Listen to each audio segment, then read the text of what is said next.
Let's talk about the Teamsters, because yesterday they said they would not be endorsing a presidential candidate in this campaign. How's Trump responding? Yeah, Trump's campaign sees this as a victory. Just shortly after that news was made public, he sent out a blast to his supporters saying that this is a huge blow to Harris. The first time in 3 decades the organization did not endorse a Democrat. This, as internal polling from the Teamsters organization shows that rank and file members are preferable to Trump over Harris. The Harris campaign, though, is responding by touting endorsements from local Teamsters. Hi, I'm Ana Marie Cox. This is 90 Days with Ana Marie Cox. We're an election countdown podcast, and there are 17 days until the presidential election. This is a show where we talk to smart people about what they're thinking about this wild, unprecedented attention hole of an election. And today I'm talking to smart person, labor journalist Hamilton Nolan. He has a newsletter called How Things Work, and he's the author of The Hammer, Power, Inequality, and the Struggle for the Soul of Labor. Hamilton, welcome to the show. Thanks for having me, and thanks for calling me smart, too. I think you're pretty smart. Thank you. That's why I agreed to come on, because you said you would call me smart. So I need you to pass as smart for the remainder of the show. I'll do my best. Just help me with that. All right. So the question I have for you is, what's drawing your attention right now in this wild, unprecedented, attention-sucking, soul-sucking election? Yeah. The setup of this podcast is very stressful because every day it gets a little more stressful up until the end. So what's drawing my attention? You know, the thing that I've been thinking about most this week is that there's been kind of a public conversation going on, at least in the sort of places that I read, about union members and, you know, the working class vote, and Democrats freaking out because more union members are voting Republican now. And then this sort of broader conversation about the Republicans trying to fake like they're the working class party, and like, what conclusion should we draw from that? And so that's something I've been thinking about in the past week and week plus and months, you know, and throughout this whole election, and whether that's going to be a blip, whether that's going to be a true realignment of the parties, and whether the Democrats are going to manage to do something really stupid in response to that, which I think is a fair possibility. Yeah. Oh, they can manage. Yeah. I mean, I think that we have some historical data that shows us this is within their skill set. Doing something stupid might as well be on the resume, right? Right. Like, yeah. And I've seen the same conversation happening, and it is distressing. It feels like they're still at the top of the ticket. Harris and Walz are still giving lip service to being the labor ticket. Yeah. I mean, nobody really knows how Harris would turn out as a president in terms of, you know, the union world is still, I think, a little bit of an open question on her because she came up so fast. And, you know, Biden, for all his flaws, which are many, was actually a guy who really like thinks of himself as a union guy on Union Joe. And he really went out of his way to prioritize union stuff during his presidency. And, you know, so the unions love Joe Biden, and Harris, you know, I think the conventional wisdom is kind of like she'll be a continuation of Biden, but nobody really knows that for sure because she doesn't have that deep, you know, I'm from Scranton and I'm the union guy type thing. But you know, it is a thing that union voters are leaking toward Trump. You know, that's something that we've seen over several elections now. And I think that, you know, the like instant analysis from the Democratic pundits is like, well, Biden tried to be nice to unions and it didn't pay off, you know, vote wise. So let's toss that in the trash. I mean, that is definitely going to be a strain of that you're going to hear, I think, out of like DC Democratic Party people. But I think the like better takeaway is like, you know, from the perspective of the labor movement, and the stuff that I write about, you know, for all the good stuff that Biden did for unions, union density, which is the percentage of workers who are union members, kept going down throughout the Biden presidency, which is really a kind of dark and foreboding sign for the labor movement, because here we had this guy who was like the most pro-union president of my lifetime, and still unions couldn't get it together to organize enough people to turn around that decline. So like there's a bigger existential problem for unions, which is like figuring out how to get their membership up. That is not something that the White House is going to solve for us. So this is an anti-pundit podcast. So one of the things that's been energizing to me about this iteration of the Democratic ticket, and I want to be clear, there are things that I'm incredibly disappointed by and I find very dispiriting. Although I am a Tim Walz stan, but just to get that out of the way. Although, I mean, there's flaws up and down the ticket, right? Yeah. Is their apparent ability to disregard DC. And they have made some moves, primarily in the space of media, which is a thing that media people care about much more than anyone else. Yeah, that's true. But it's been heartening for me as a sort of expat from mainstream media to see them like be like, no, fuck you, New York Times. Yeah. Like, Yeah. we're gonna do Call Her Daddy. You know? Yeah. Sorry, like Right. you are just not as important to us. And that's Yeah. been heartening. And another place where I wonder if we can draw a parallel or a lesson is Tim Walz recently went on Glennon Doyle's podcast and took a very firm LGBTQ stance, did not back down from that. And Kamala Harris, in her interview with Fox News, also was like, look, this is healthcare. It's the law that we give inmates healthcare. Yeah. You know, not the same. And also there is a follow through issue, but I think rhetoric does matter. Yeah.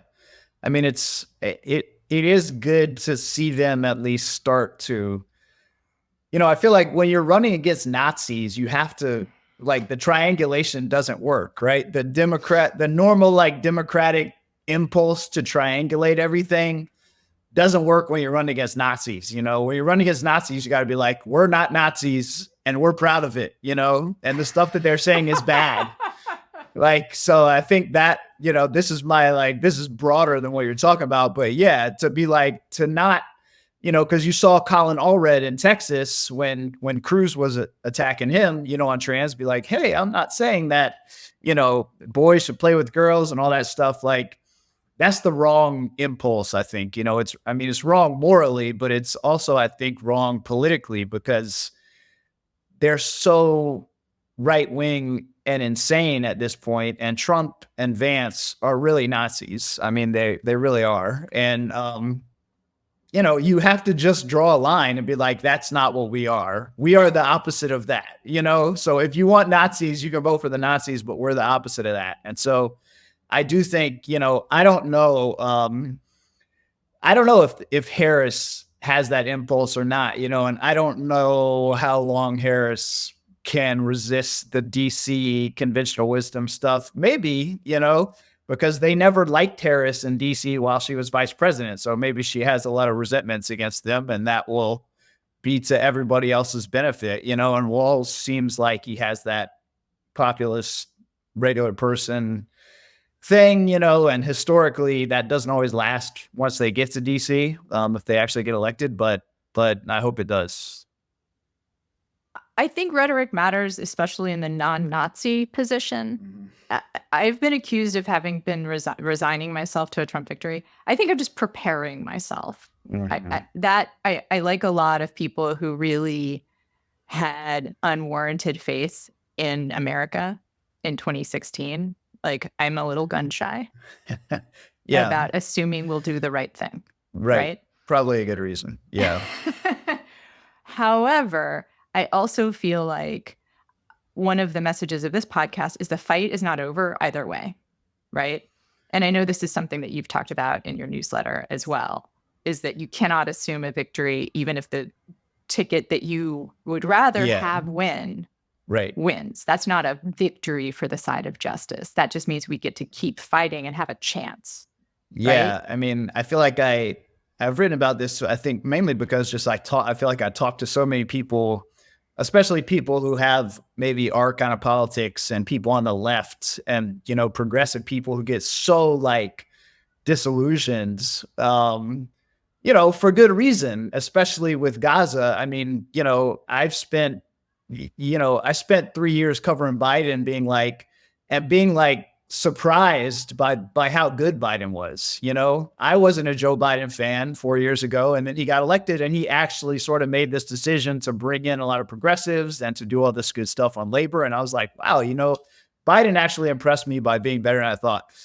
And then, there's Gaza. And I think that even the people like me who on the left who were giving Biden credit for the good economic stuff he did were like, how do I reconcile this, with the terrible things they're doing? And so, yeah, I mean, the point that I try to make to progressives is like, politicians aren't our friends in the first place, and that disillusionment that people get and the cynicism they get about politicians, there's that saying that's like, you might not be interested in politics, but politics is interested in you. Like, if there's a binary choice, we gotta make the choice that will give us the best terrain to keep organizing, and a lot of smart people have said, like, politics is not elections. Elections are just a thing that happens where you're trying to get the most favorable landscape you can get to the work that really is politics, which is organizing and education and persuasion and all the stuff that goes on in between elections, trying to change the country. So, this election is a clear choice. I think Harris is very bad on some fronts. And I think, but it's a clear choice between her and Nazis, in terms of what is going to give us the most favorable terrain to continue organizing and continue to try to get to where we need to go. Yeah. And I think it is hopefully educational that the people on the right definitely think about elections as just a point in time, right? Like they are very interested in just creating the right environment for what they really want to do. And Project 2025 is an example of that. Project 2025 is like kind of, all right, we're going to win the election and then we get to work. Whereas that seems like a harder concept for people on the left, or I think mainstream liberals, perhaps. People on the left whose lives are really impacted by policy, people who are labor organizers, people who are activists for queer people who are activists for reproductive rights, I think have a much firmer understanding that the activism really starts afterwards. But it's kind of like, come on, people who vote Democrat. Right. I mean, you have to give it to the right, like they did a great job of spending 40 years investing in the outcomes that they're getting today. Like they invested and built this whole infrastructure of think tanks and, I mean, it's an entire self-contained universe almost. Like earlier this year, I went to it's called the National Conservatism Conference. And it was like, it was essentially the Heritage Foundation, their conference for their wing of the Republican Party. And, it was really impressive because a lot of the people there are like college kids who are coming into this pipeline, that takes kids out of in a lot of cases, like Christian colleges and stuff like that, and funnels them into DC and funnels them into these think tanks and internships and then like onto Capitol Hill jobs. And there's a whole like infrastructure that you can be a right-wing activist and almost like make your career. And they built that purposely, and that's who JD Vance is. And, he was there and he spoke. And I mean, I don't think the left has something quite comparable to that. And part of the reason is that, for the right, I think that's to a large degree, it's a business expense. I mean, they have a lot easier access money to the money to build that stuff than we do on the left, typically, and it's Christians and Christian nationalists, and then it's business together. And business is happy to fund the crazy Christian nationalists if it will pay off for business as well. Oh, and those two movements are intertwined. I mean, that's historically, capitalism and Christianity in this country have become just married to each other. Like, it's a very fruitful relationship, and that people don't have to choose in the American conception of evangelical Christianity. I think in other forms of Christianity, there is opposition to capitalism. I happen to believe that's kind of the original message of Jesus, but seems like it. Yeah. That's not important to a lot of American white evangelicals who see capitalism as like part of their religion, and it's true on the left. Like, we don't have corporations saying it's in our best interest to have progressives. Democrats maybe, but they don't see like it's our best interest to have like radical, left-wing people in charge. Yeah. No, I mean, like in the labor world where I talk to a lot of people, it's like, it's so common for there's all these great, labor activists and labor organizers and intellectuals. And it's like every conversation with people, even people who've built, successful organizations, is just like, man, if we just had a couple of good billionaires, if we just had a couple of good billionaires on our side, we could do all this incredible stuff, but it's inherently billionaires are not that positively disposed to funding labor organizing to take away all their money. So like I feel like that's always a fundamental imbalance between the left and the right. Yeah. And that's why billionaires are a policy mistake. I mean, like the way you get progressive policy is you don't ask billionaires for money, you'd fucking take their money. Right. Yeah. Like, no, it's a sad testament to how, I mean, it's hard, it just goes to show how much harder it is. Like, if you're like, we're going to build a self-sustaining organization based on membership dues from thousands and thousands of people to accomplish these progressive goals, like that's awesome. And that's the best. And it will take your whole lifetime to build that, So it's like everybody who's engaged in that kind of work naturally has some moment where they're like, I wish a guy could just give me a lot of money, I mean, I will also wish someone would give me a lot of money. Yeah. That is a thing that I've had happen in the past. And I am grateful to the people that have supported me in my career, even though like sometimes I rail against them. That's really cool. Mm-hmm. But the way that you get true progressive policy is to allow people to stop having to fight for it. Does that make any sense at all? Right? Yes. Yeah. Like, sometimes in America, and again, this is an American problem. This is a United States problem. There are other countries where you have unions who are able to fight for further things instead of like the basic shit, because here, like, it's hard to do organizing because there's so much bandwidth spent on existing.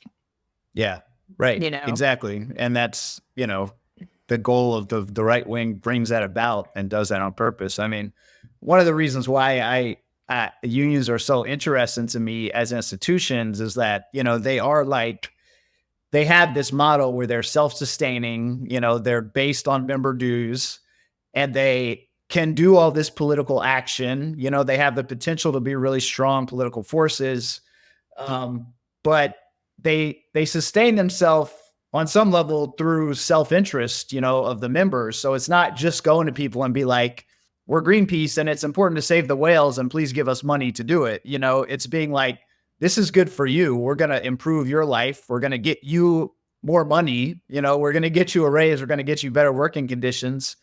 And that's why you will support the organization. And at the same time, we can project these broadly like progressive values throughout the whole political system, because basic progressive values like economic equality and, equality of personhood and all those things are things that unions naturally do.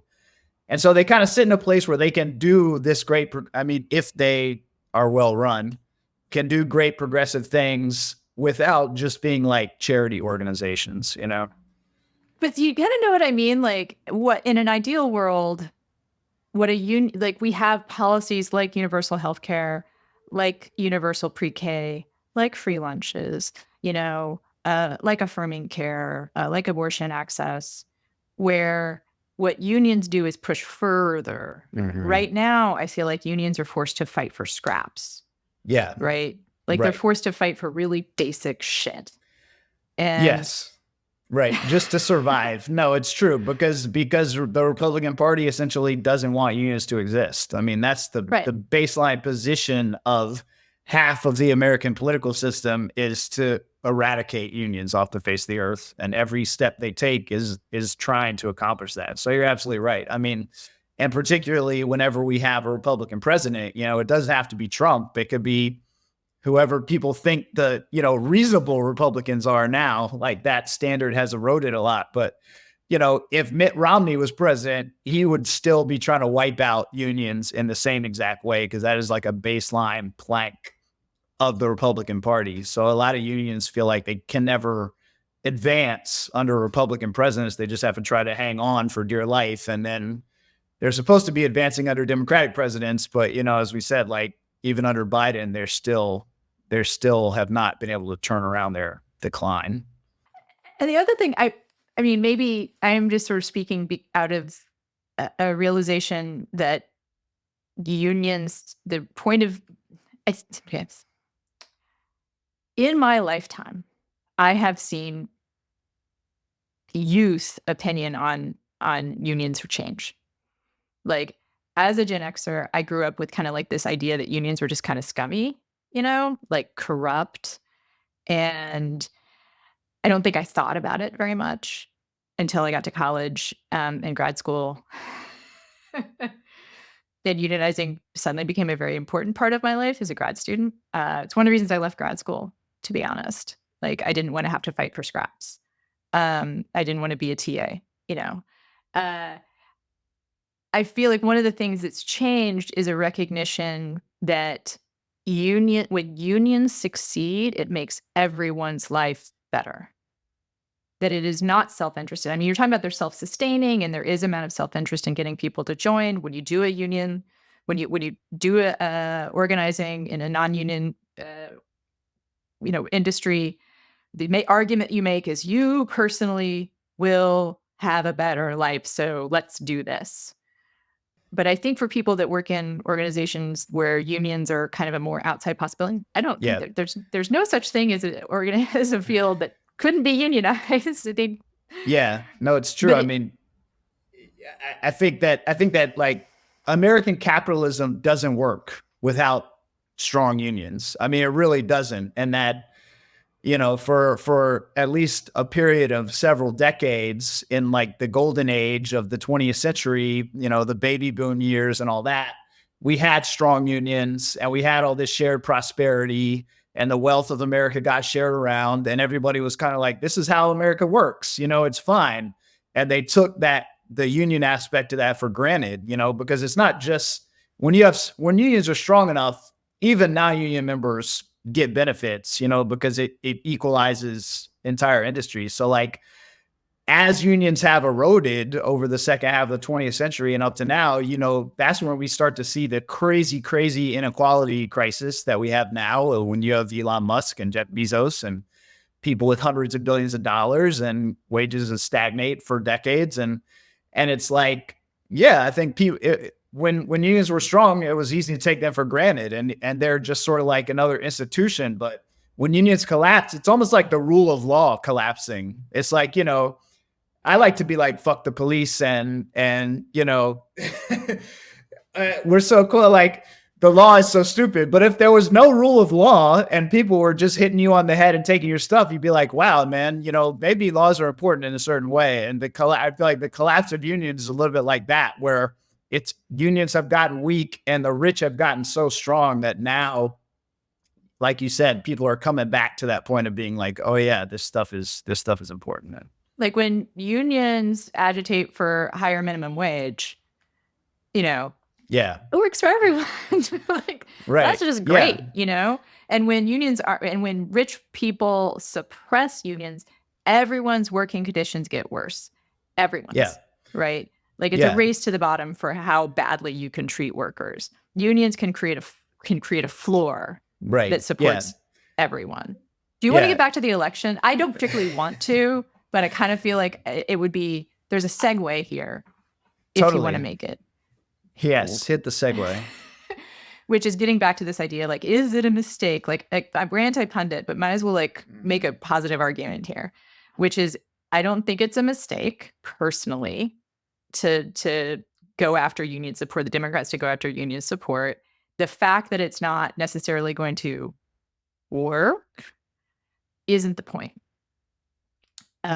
Rhetoric and messaging matters, and giving unions support for any future fight they may have at all matters, right? Right.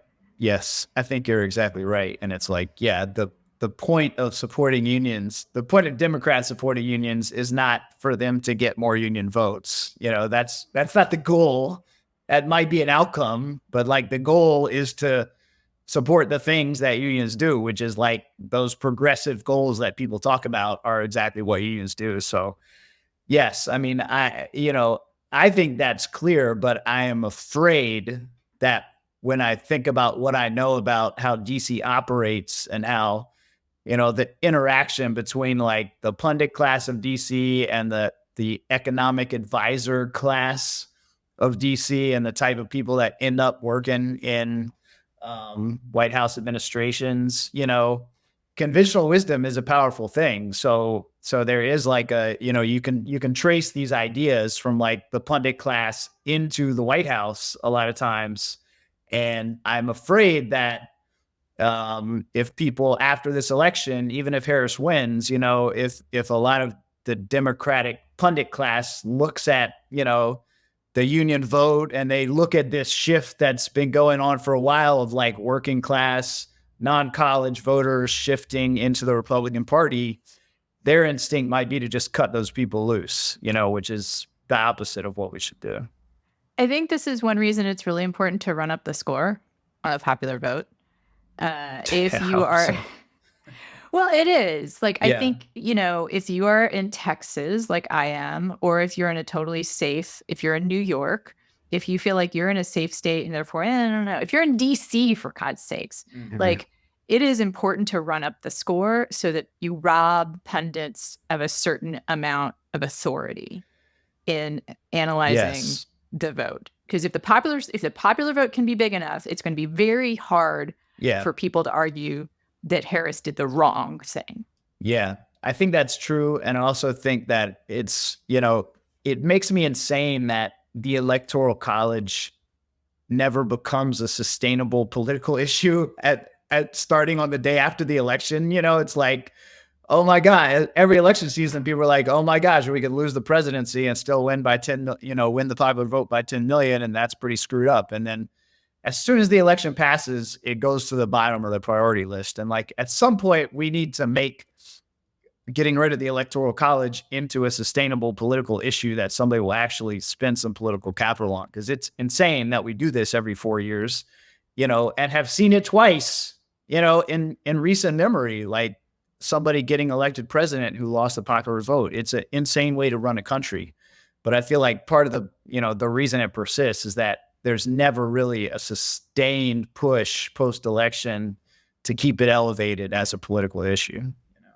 Yeah, another reason to run up the score, right? Yeah. Like, if we ran up the score and then lost. Yeah, and then run up the score and then lost. But I think that that's really important because I think that there is a narrative in which, and I'm worried that like this would be what a pundit class does because this is like the interesting take or whatever, where you run up the score and then everyone gets dispirited, right? Like everyone's like, well, fuck, we ran up, we like won the popular vote by cajillion and Trump still won. But like my hope, if hope is worth having, hope is just kind of a wish, right? But how about just a path? I won't say hope. A path that is available is winning the popular vote by a ton and that being energizing. Like that being a thing to point to, which is something we say in Texas all the time. There are more of us than them. There are. Like if everyone in Texas That's true. who's legally allowed to vote, yeah, could vote and did vote, this would be a blue state. Totally. Yeah. And I mean, it's good for like the general public to understand how much Republican power in this country is based on cheating, is based on voter suppression and just outright oppression. There's no small d democratic values going on in that party. And that's something that I think I don't think the general public necessarily understands that, understands how bad that is at this point. So you're right. I mean, the flip side, I guess, of running up the, the score on the popular vote is that you can say popular vote. Score, I realize like score is actually not the right metaphor. Right. I mean, the flip side that always happens is like everybody votes and then, Harris becomes president and then she kind of does some sellout things as Democrats always do. And then people are like, what the hell? I thought we... Okay. I mean, yeah, I guess I'd rather have that problem. It's definitely better than having the Nazis. Yeah. Yeah. And I think I just will say I do think you made a good point, when you said that like most of America is not behind Trump and the Trump agenda. That is not a majority agenda. And that's also something that I say to people who freak out, because I'm sure and maybe this whole podcast exists to talk to the millions of people who are freaking out right now and being like, oh my God, this guy is going to sweep in and take, I know people who think that Trump's going to get elected and a week later, the National Guard is going to be kicking down their door and they're going to be throwing activists in jail. And like, it's not totally unrealistic, but it is important to be like non-zero. No, it's not. But it is important to remember that he does not have the support of the majority of Americans. I think that's something to take heart in a little bit. I think that is really important to remember. And another thing that's important to remember, if you really are if you're in a fear place, right, that is all about that prospect. I mean, fear can be really energizing. So I don't know, like, fine. But also, I think, like, my dad is a veteran. He is a former lifetime member of the NRA and gun collector, also a vegetarian college professor. So he's an interesting fellow. And he reminds me all the time that military personnel are not into this, that people who have dedicated their lives to defending the Constitution, I mean, that may, in a lot of liberals' heads especially, that equates to conservative, right? To talk about the Constitution a lot, to be a member of the military, the gross way that conservatives like give all this lip service to how great it is to kill people in the military. There is no, most people who run those things like don't actually particularly want to go to war, and also do not want to arrest their fellow citizens, do not want to do violence on their fellow citizens. So if you are particularly scared of the National Guard piece, like, I mean, I think that's probably true, but I don't, it never gave me a lot of comfort. Like when Trump was president and people would be like, really the generals don't want to do the crazy stuff. Because I'd be like, well, they take orders though. That's the nature of the fundamental nature of the military is follow orders. And so no. Like they did in fact under Trump plan on disobeying orders. They did. I'm just saying, I don't have a lot of faith in that. I'm not counting on that to save any of us. Okay. I guess what I'm just saying is like, if that's freaking you out right now, like, and that's paralyzing you with fear, I just want to give like it probably won't happen right away. No, I definitely think there'll be a process into that, and first. I hope that's not freezing people up, but fear can freeze you. Right. Yes. An important message for all of us is like, don't let, not to just retreat into that, oh my God, things are so horrible, place. Because if you just say, oh my God, things are horrible and the Nazis are going to win, then you're not doing anything to prevent it. Yeah. There is a chance at every step in the process to do something. Right. That is my belief. Like elections are only the first piece. Or they're only part of it. After the election, there are still places to do things. Like, it is not over. Absolutely. Again, no matter who wins. Yeah, right. If Harris wins, it's not over. And if Trump wins, it's not over. And it's, And look, you can read history of different countries all over the world that had horrible, repressive dictatorships that took power, and there was always some level of ongoing resistance to that, and always sooner or later. I mean, I shouldn't say always, but generally, well, if you say, it depends on the scale of history. If you say sooner or later, right? Some of it is still going on, so I shouldn't say that. But whenever there's people don't like dictatorships, dictatorships are despised by most people, and there's always resistance, and usually the dictator falls. So just a matter of how bad it's going to be in the meantime. Let's get a little bit back to one of your theses, which is about the politicians being cowards, mostly, right? Not heroes. Part of me wants to ask you about how totalizing that opinion is. And then I feel like this might be a good place to point out about that idea that there is a place for grassroots organizing that leads to people entering politics and having progressive values. And that, for instance, Tim Walz is actually an example of that. Now, he was moderate, that's for sure, but he went through the Wellstone Leadership Academy in Minnesota, which is a organization that mirrors the right in that it recruits candidates and then sends them to training, educates them on issues, and helps them run for office. Right?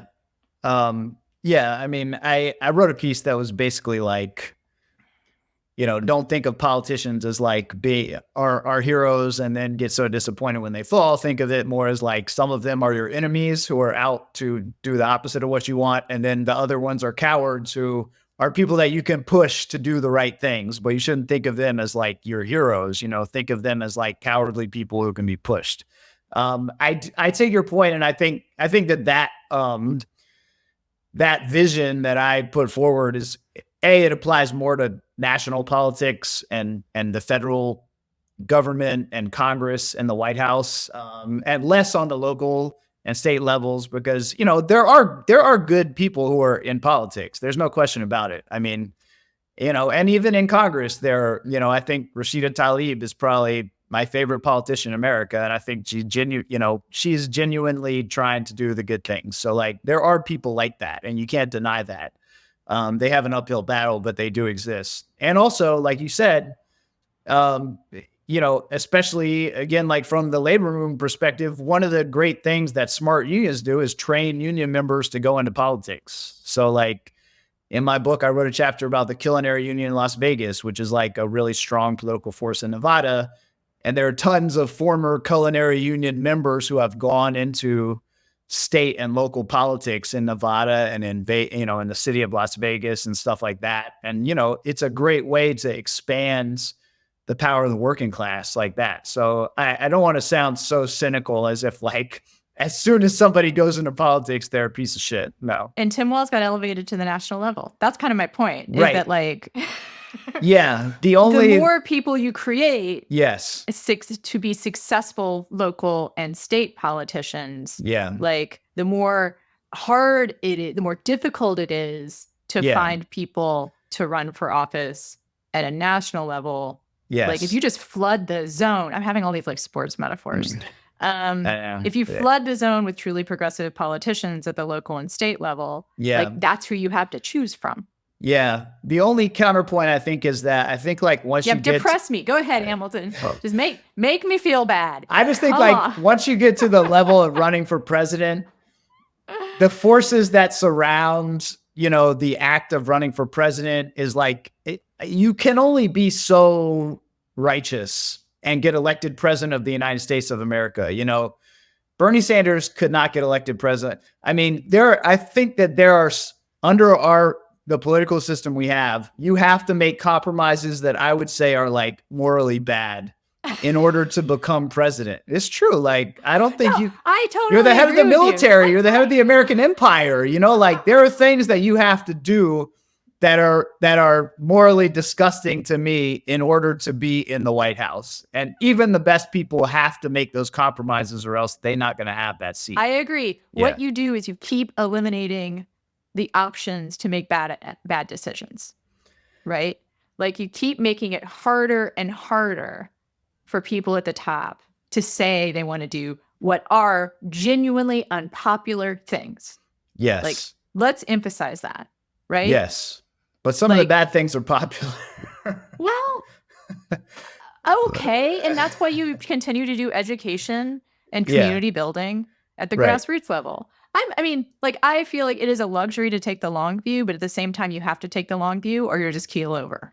Yes. You I mean, know? look, I Like- agree with you. Like, it's, all of politics is like trying to get a little bit better all the time, but I don't, one of the reasons why I resist the idea of like any politicians really being heroic is like, I don't see anybody getting elected president being like, we're abolishing the CIA today. We're shutting down the U.S. military. We're closing all our military bases. Like, that is not an option that's on the table. Yeah. Okay, I agree. And so Yeah. you just make the options more and more. Like, I'm not saying politicians are heroes. Yeah. I'm just saying you give them limited options True. to be the worst villain. Keep them on a short leash. Yeah. Keep them on a short leash. Exactly. That is Yeah. totally it. I had another question. So there hasn't been this discussion about whether or not the Democrats have made a mistake in positioning themselves as the party of labor. And one of the things people point to is that the Teamsters didn't make an endorsement this year. Yeah. So all of that not pandering, Yeah. all of that positioning themselves I mean, didn't do anything. Yeah. And, the president of Teamsters pissed off a lot of people by doing that. And I think in some ways, what he did, Sean O'Brien, who's the president of Teamsters, by that sort of weird non-endorsement, was the impact of it got a little more overblown than I think it necessarily should be, because he, on a personal level, is sort of this macho Boston guy who I think is the kind of person who, on a personal level, is like, might be a Trump voter. And he started to kind of position his union to maybe endorse Trump when Trump was running against Biden, and Biden looked really weak. And so it would have been this sort of brilliant political jujitsu move. And if Trump gets elected, I'll be the only union leader who will be next to him, which, by the way, is something that a lot of people tried in 2016 and they all got stabbed in the back by Trump. So it's not a brilliant move. But then when, Biden dropped out and Harris started to look stronger, he had kind of worked himself into this pro-Trump corner a little bit, and they ended up not endorsing anybody. So I think it was more of a comedy of errors by that union and by the president of that union, Sean O'Brien specifically. And as you might have seen, all the locals of the union then proceeded to endorse Harris and Walz, kind of in the face of the national union.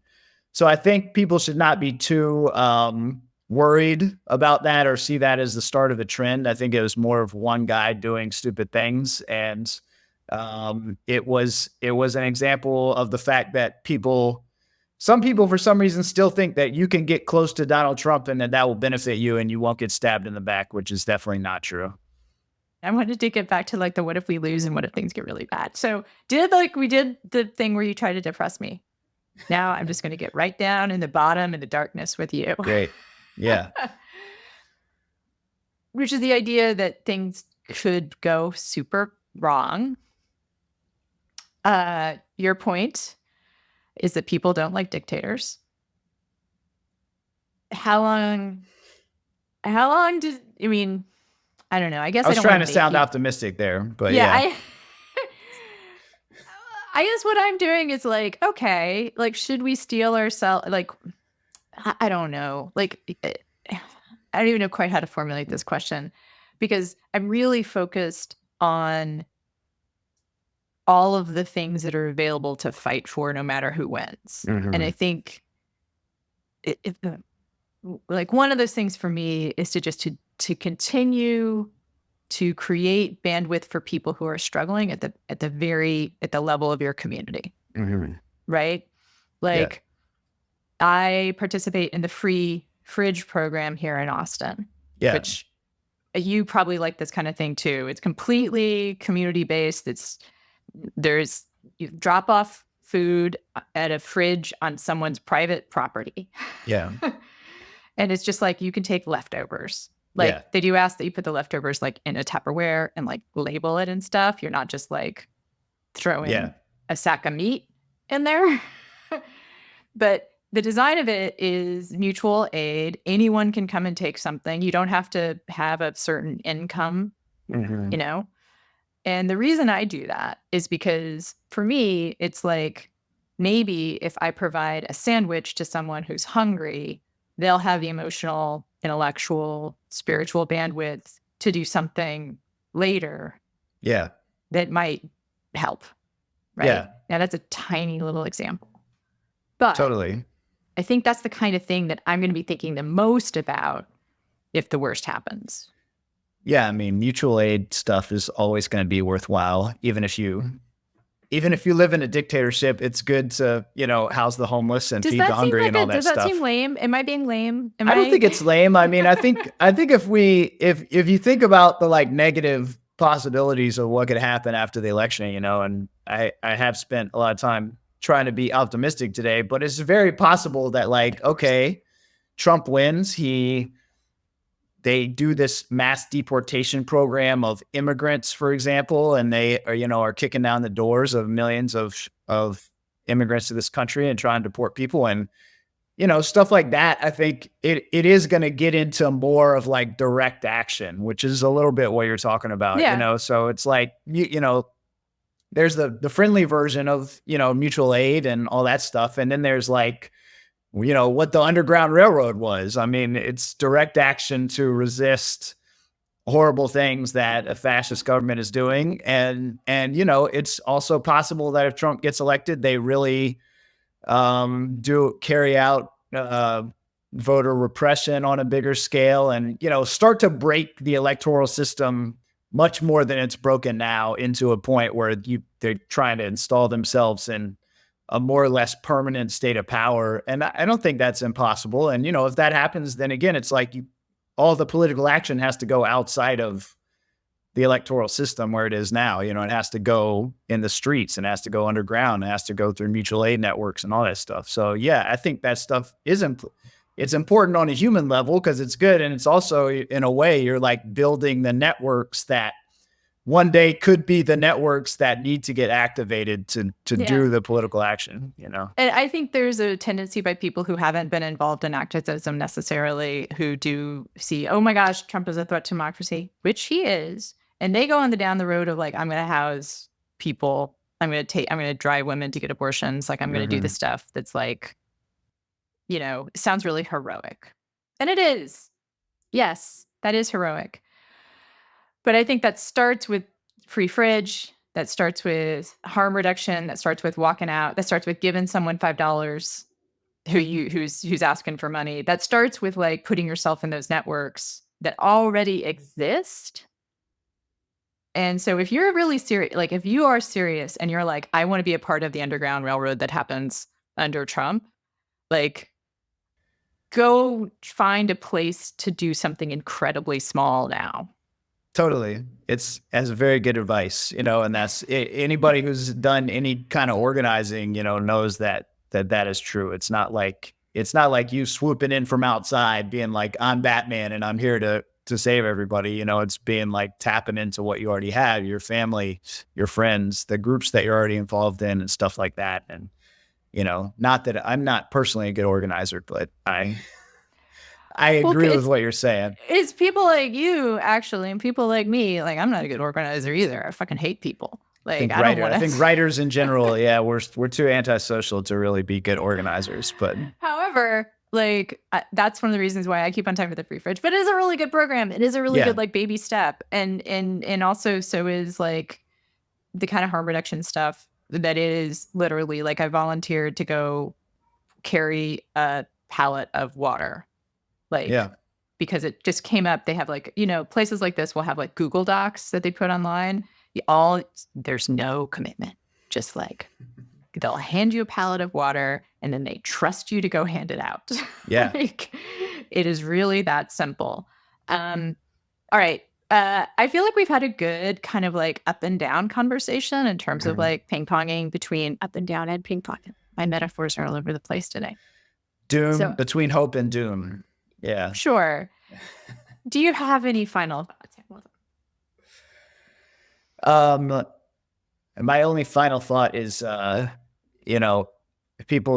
everybody should try to unionize your job where you work, because there you go, building a network. What are we talking about? Building a network of people doing something good, plugging into a larger movement that can accomplish good things, and a lot of people always want to do political action through like national political parties and stuff. But think about, you can do a great action through wherever you work by unionizing it.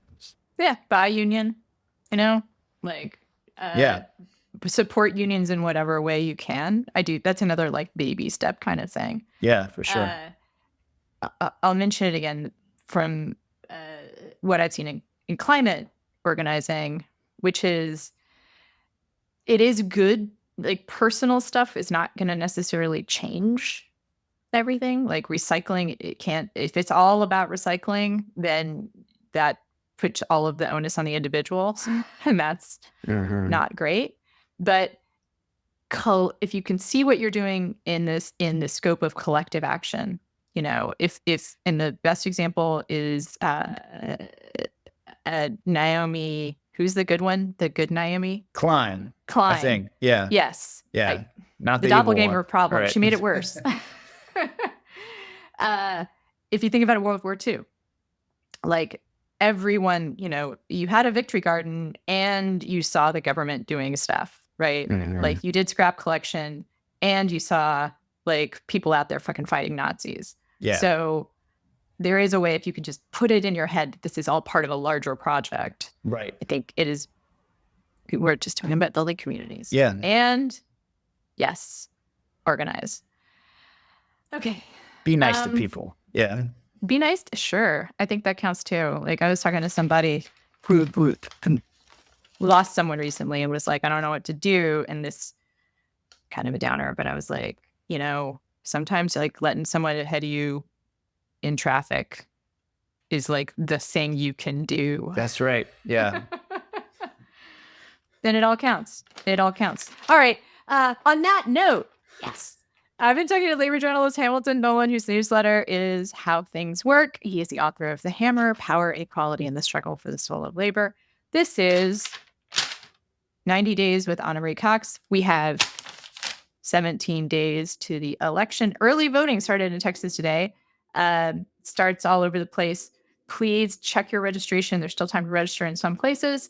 And also vote early. And the reason to vote early is people will stop bugging you. You'll stop getting calls and texts. So hopefully that's very motivating. If you're watching this on YouTube, you should know that it's also a podcast. If you're listening to it as a podcast, you should also know that it's on YouTube. And wherever you consume this, like, subscribe, rate, review, do all the things that you can support this podcast. It is going to continue after the election, since the election will continue after. Support independent media. Yeah. Support independent media of all kinds. We didn't even get to like how journalism would benefit from unionizing. Totally. Maybe we'll have to have you back to talk next about time. that. Yes. Next time. All right. Thank you so much for being with us. And look, we need allies, both for the moral and the legal protections. And I think one of the things is that I didn't have any legal authority as a teacher, but I did have the moral authority of the position to be able to make a difference. And I think making sure we're continuing to do both of those to see it. And we see it now. You know that the hate is transferred to the trans community because they see that as an opportunity. If you're watching any sporting events right now, you see that the closing argument for Donald Trump is to demonize a group of people for being who they are. We're out there trying to make the case that access to health care and a clean environment and manufacturing jobs and keeping your local hospital open, those are things that people are really concerned about. They're running millions of dollars of ads demonizing folks that are just trying to live their lives.